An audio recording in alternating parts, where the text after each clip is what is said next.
3, 4. I've had my own experiences with racism, plenty of times, but not as young as County.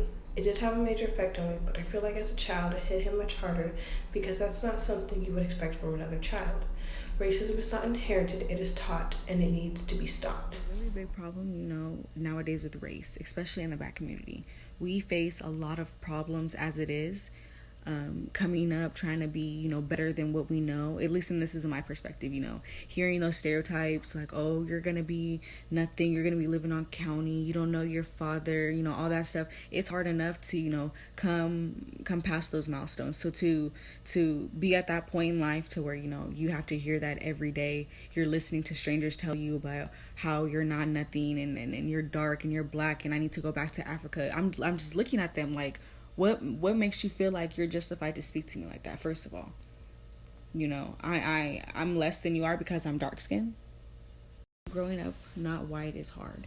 I know for me it was. I grew up around nothing but Caucasian.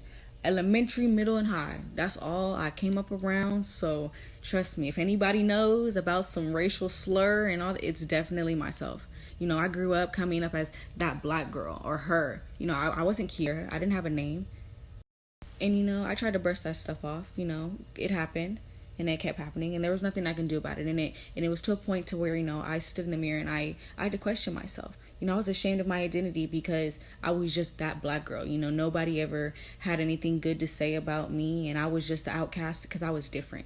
I expressed my uniqueness in a way that I had no control over. I can't control that I'm Black. There's nothing I can do about this color of my skin.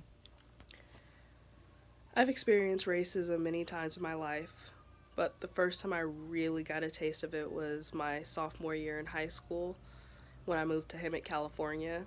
I was walking down the street on my way to a football game and was called inappropriate racial slurs and then chased all the way to the campus by those same males yelling those slurs. I wasn't harmed, but the words did hurt.